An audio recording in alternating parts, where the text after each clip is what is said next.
framework of sanctions that have been built globally now that have to be looked at as part of an ultimate end to a conflict. There's a lot of things that have to be worked through.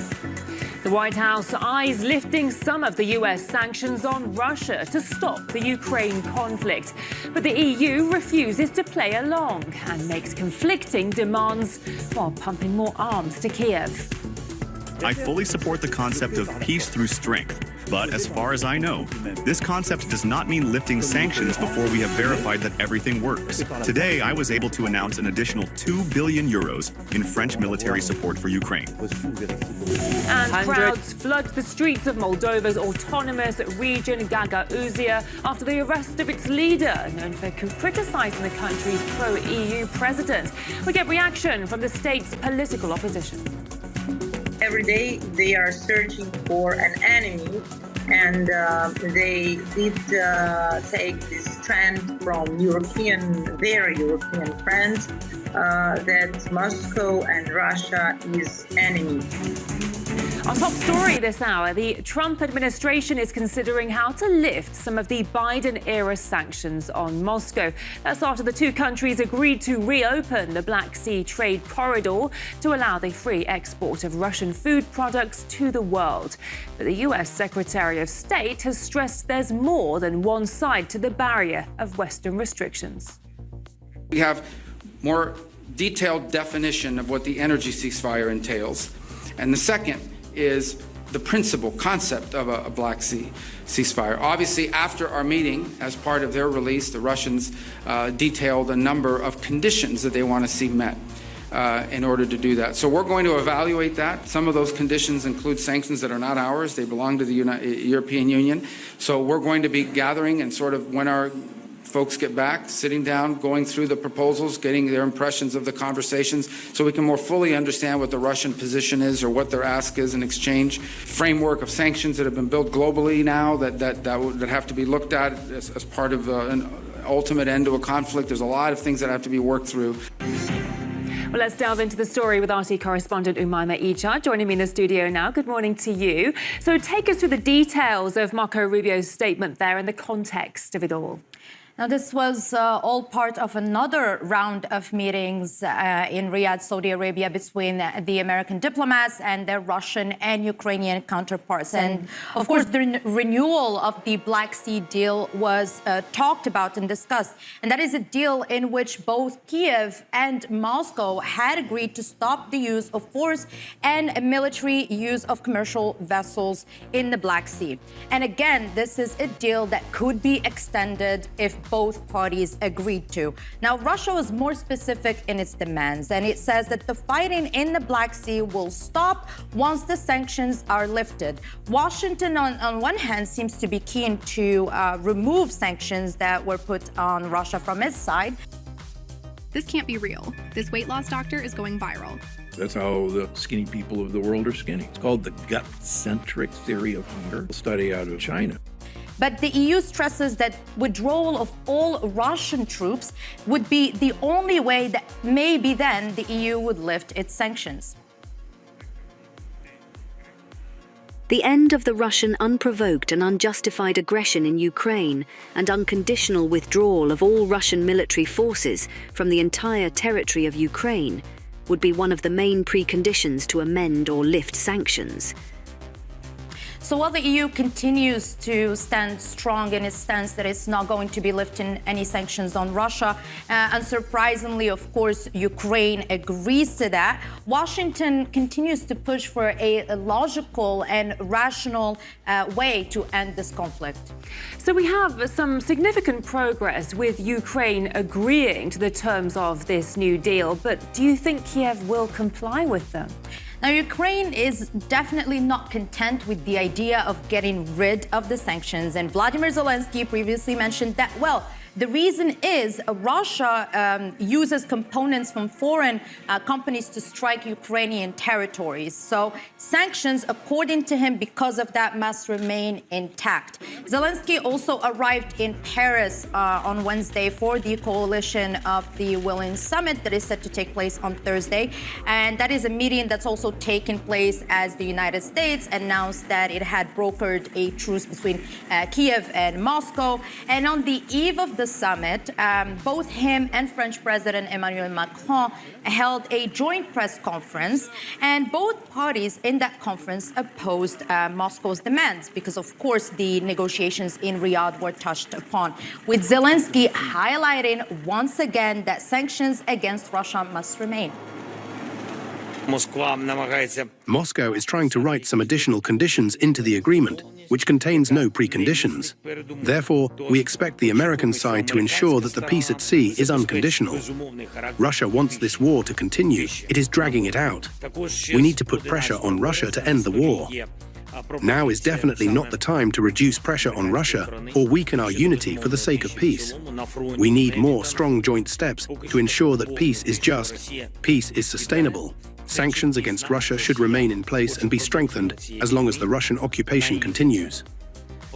Now, for the EU, the only way to end this conflict is to keep on showering Kiev with more and more weapons. Emmanuel Macron recently announced a €2 billion military package for Ukraine, and he even reiterated the idea that of putting what he calls EU peacekeeping forces that would be able to give a military response in the event of them being attacked. Now, in that press conference with Zelensky, Macron, also who is representing Europe, said that he simply does not see Moscow's intentions for peace.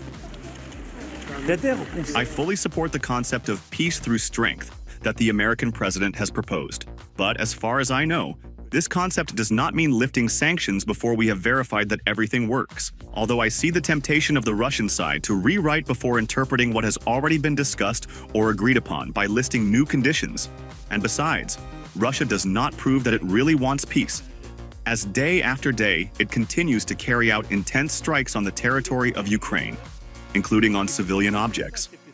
Today, I was able to announce an additional €2 billion in French military support for Ukraine. Now, it's just interesting that the EU, who praises itself in advocating for the good and the better and seeing things in a balanced way, simply and directly refuses to talk to Moscow or even see Russia's side in the story. Instead, for them, it seems to be black and white. Russia is bad, Ukraine is good. And it's not news that Zelensky also keeps on jumping back and forth on what he wants or where he stands in the talks. In fact, even when handed conditions, Kiev did not comply. The president said we are in favor of a ceasefire, but there are nuances. Who will ensure pure conduct from the Nazi regime in Kiev? We are in favor of considering ways of not causing any damage to the energy infrastructure. This is not in our interests. We are, as the president said, in favor of resuming the Black Sea Initiative in some form more acceptable to all. The Black Sea Initiative was discussed in Riyadh as a priority. Our position is simple. We cannot take this man at his word. It was a year ago when at the last moment Erdogan said that Zelensky still wants to negotiate and to not strike at nuclear infrastructure facilities. Although these strikes were only carried out by Zelensky himself at the Zaporozhye nuclear power plant. But since the proposal came from Kiev, we agreed to this too, without asking for any special verification mechanisms. We agreed to all of President Erdogan's requests and to the request that Zelensky made to Erdogan at the last moment. It is unclear for what purpose. And we said yes. And then Erdogan called Putin and said that Zelensky had changed his mind. Yeah, Zelensky's position has always been very confusing, even more so now.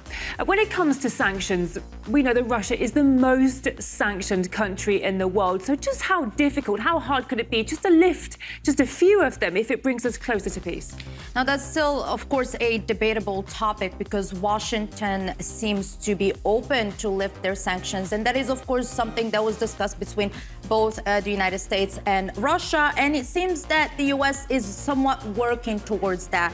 Now, of course, that's not what the EU wants, and they've made their position very clear. So from what it looks like now, the EU would rather prolong the bloodshed and the conflict with providing Kiev with more weapons while coming out with these absurd ideas that Russia is a threat to their borders militarily. And the EU also wants Russia to essentially abandon Crimea and abandon its new territories. And these demands are simply not logical, and they keep on putting a wall between Brussels and Moscow for dialogue. Whereas the Trump administration, on the other hand, it seems they're taking a more pragmatic approach. They've seen that sanctions have not been doing what the Biden administration expected them to do. And with the EU being so strong-headed in its position and Washington essentially taking a whole different route, of course, we don't know for sure, but maybe Donald Trump might start imposing some tariffs to push the EU to start talking with Russia. Of course, that's only a speculation and only time would tell. It is extraordinary, isn't it? As the US takes these steps towards creating peace, we see this rift between Europe and the US just broadening. What a strange time to be in. Many thanks for coming in today. I appreciate it. Germany should obtain nuclear weapons from its NATO allies. That's the alarming call from the chairman of the world's leading aircraft producer, Airbus. René Obermann claims such an unprecedented move is needed to deter a perceived threat from Russia. Russia is already waging a hybrid war against us through cyber attacks, disinformation, acts of espionage and sabotage. Does that mean that Germany should acquire tactical nuclear weapons? Yes, in cooperation with France and the mentioned partners. We need a common protective umbrella with common governance. The Airbus chairman also expressed his support for the EU's plan to boost military spending, allocating €800 billion for so-called defence. The package is aimed at both European and Ukrainian rearmament. The plan requires each EU member state to spend at least 1.5% of its GDP for military costs. According to the European Commission chief, Brussels will allocate $150 billion from the bloc's budget to provide states with loans for the build-up. We got reaction from a former chief scientist and vice president of Airbus, Jean-François Genest, says the corporation plans to capitalize on the EU's rearmament ambitions. You know, they are the second weapon group in Europe. And I was told by my urologist to throw away all my blue pills and do this one simple blood flow trick. Because the first one is BA system. So they are the first one in continental Europe, which is a huge stake, and they are almost everywhere. So probably, given what we can think about the needs today, there will be a need for. So fighters, I don't know, because I think that Dassault is much better than Airbus in terms of technique. But missiles, transportation planes, and many things like this. So a lot of money probably. Europe, first of all, wants to put money on the table, but they don't have it. On the other hand, they want to use this money to buy what I would call obsolete weapons, which because on the battlefield we could see with this conflict between Russia and Ukraine that Western weapons, most of them at least, are obsolete. And while all these companies, in the West, this is this way, so are led by people who are more involved in finance than in engineering, the cash cow is okay. They want it for sure. Turning to Moldova, where people took to the streets to protest the arrest of the head of the autonomous Gagauzia region. She's denied accusations of illegal campaign financing. Exiled opposition bloc leader Ilan Shor has vehemently condemned the case against the local leader. The current regime doesn't want elections. It wants to assign them. But we will not allow it. We understand clearly that this is an act of true political terrorism. It is total lawlessness, once again coming from the Chisinau regime. Today they totally disregard the law and act according to their political interests. Therefore, we believe today that the civil society, the ordinary people, and the opposition will unite, not for Yevgenia Gutsul, but to save democracy in our country. Yevgenia Gutsul is truly a good person and a good professional. She works for the people, and of course, she does everything she can so that the people of Gagauzia live well. Yevgenia Gutsul was arrested at Chisinau airport while boarding a plane to Istanbul. She's an outspoken critic of the current Maia Sandu administration and its pro-European course, insisting that Moldova should strengthen its ties with Russia instead. Gutsul currently remains in detention pending formal charges against her. Russian Foreign Ministry spokeswoman Maria Zakharova, reacting to the arrest, highlighted that the Moldovan government is targeting opposition figures ahead of the parliamentary elections. As the parliamentary elections in Moldova approach, the opponents of the current authorities complain more and more often about the arbitrariness of law enforcement agencies, noting that the republic has actually turned into a police state. Criminal cases are being opened against undesirable politicians. Independent, primarily Russian language, media outlets are being censored or simply shut down. It is obvious to any unbiased observer that it is those Moldovan politicians and journalists who are in favor of building constructive relations with Russia who are coming under the most severe pressure. Gutsul's arrest is not an isolated case. Last week, a Moldovan court sentenced another opposition party leader, Alexander Nestorovsky, to 12 years in prison, which was 2 years more than the prosecution was asking for. Nestorovsky is also a staunch backer of increased cooperation with Moscow. His supporters call the corruption case against him fabricated. Moldovan Parliament member Marina Torba says Gutsul's arrest is a way for the Sandu administration to get rid of an influential competitor. The situation in Gagauzia is very clear for Maia Sandu and the PAS party, because they have seen the results in Gagauzia during the referendum and presidential elections in 2024. So the people of Gagauzia and actually in the whole Moldova said bye-bye to Maia Sandu, and as well the results of the referendum has demonstrated that, especially Gagauzia, now particularly talking about Gagauzia region, and Ms. Gutsul doesn't want to the European Union. They don't want to get closer to NATO, and they want to build a peaceful and developed society.